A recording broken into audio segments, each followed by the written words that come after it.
Hi everyone, my name is T. Helena Bush. Today I am going to do a presentation on the benefits of social media and marketing.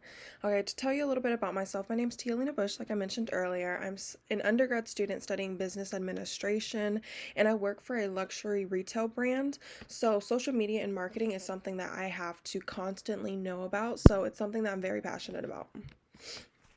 Okay, social media has played such a prevalent role in our society within the past 15 years. But I bet if somebody was to ask you, do you have any social media platform? You would look at them like they were crazy. Like, what is social media? No, like 20 years ago, you look at them like they're crazy. But now we use it not only for personal use, but a lot of businesses use it for business use as well. Okay, so in the next few slides, I'm going to be discussing the benefits of social media. So the first benefit I wanted to recognize was brand recognition. Companies get to decide how they want to position themselves. Companies can build their reputation from scratch, and companies can visually show their values, benefits, and advantages within their post.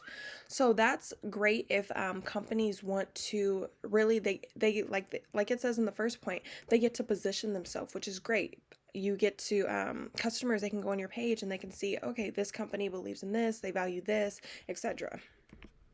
The next we have repeat exposure. Companies can remind customers what they have to offer, and as customers continuously see a brand, they become familiar with that brand and they tend to buy from that company. Repetition is known for being a great tool to gain customers.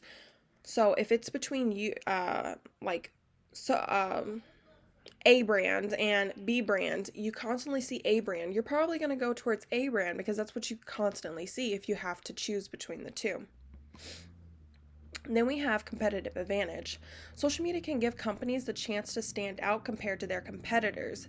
If you avoid social media, you leave a big opening that allows your competitors to capture your audience. It also allows companies to set themselves apart from their competitor by also keeping a regular interaction with their customers. Later on, I'm going to get on to, actually in the next slide and in a couple slides from now, I'm going to get into the interaction with customers and how that's very important as well. Okay, next up we have the community. A company's followers become part of their community, and by having that community, you instantly have access to them. By gaining quick access to followers, this allows a company to swiftly find likes and dislikes of their audience. By creating a community, companies are able to connect with social media influencers and network with them to get more eyes on them from customers that may not have known the brand. So not only do you have access to your community, but if you are building up a brand and then you get influencers that have a big, large community of their own, not only do you have access to your community, but you have access to their community, which is something that you probably wouldn't have access before without them. Okay, now we're going to get into the social media platforms and their benefits. So, LinkedIn is best for business networking, gaining exposure to hiring managers and recruiters, and LinkedIn is a great research tool as well. Next up, we have Instagram. Companies have the ability to choose a specific target audience based on their gender, age, location, interest, and demographic. If in need of any additional help, companies can inquire Instagram partners. Next up, we have companies can create many different ads from photo ads to collection ads, which is great. Now we have Twitter. Now I'm going to get back into that community and being very interactive because Twitter is one platform I see a lot of companies try to be very interactive with their community. Twitter, you can get free business promotion. Companies can create ads. Companies can obtain a following and start a community. So back to that community and being very interactive with that community is very helpful. Next, we have Facebook, and then we also have the Facebook Marketplace. Companies can grow their page by inviting customers and friends. Companies can create ads to get more likes on their pages as well. And not only can companies use the main Facebook business, but individuals can use Marketplace as well if they want to sell any items they have. Then we have Etsy. Independent companies or individuals are able to market and sell items that they make through this platform. Ads can be created through Etsy and shared on Etsy or through other social media platforms to gain customers. So it's similar to Facebook Marketplace in a way, as far as like individuals or independent companies using Etsy. Now we have YouTube. Companies are easily able to connect with their audience by creating ads. Ads that the company create can be directly shown to their target audience, and not only that, analytics provided will show if the ads are successful. So a lot of these platforms use analytics to market, and they use algorithm for customers to see the analytics and everything. And not only that, YouTube, after you release a marketing campaign or ad or something, you can look back on the analytics to see if that ad was successful, which is very helpful to a business. Okay, now we're going to get into the power of social media, and I'm going to be talking about if these ads that companies created were actually helpful or not. So, first up, we have Starbucks. I'm sure everybody remembers this unicorn frappuccino.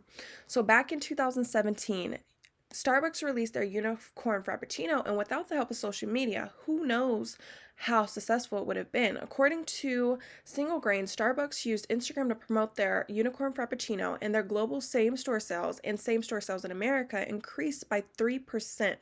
That's amazing, and all from the help of Instagram.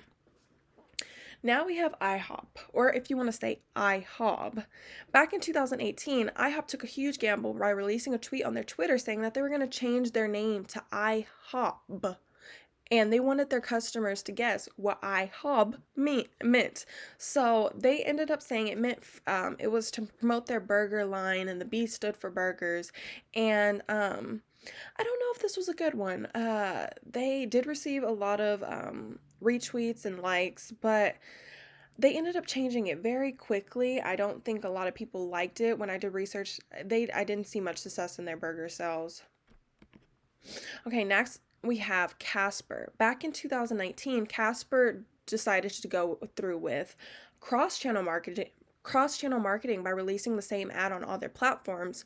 They released these ads on Spotify, YouTube, and IGTV, which is a part of Instagram TV. And I believe this was a great marketing campaign. They knew if their customers were going to listen to their Casper channel, they took their advertisements to places people would typically listen to things on, so which would be Spotify, YouTube, and IGTV. So this was a great one. Next, we have CocaCola. I'm sure everybody remembers this. From 2011 to 2015, Coke created a Share Coke campaign, and by doing this, they put names on Cokes, and I remember going out and getting Cokes for people and finding a Coke with my name on it and taking a picture of it just to show that I had a Coke with my name on it.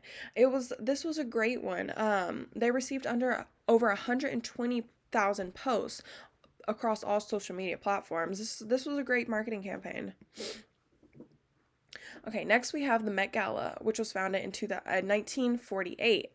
I'm sure most people didn't even know they were founded in 1948, and it was just a way to raise money for the Costume Institute. Well, within the past 10 years, I know we all are so excited to see the extravagant outfits and the celebrities and what the theme is going to be, and none of this could have been possible without social media.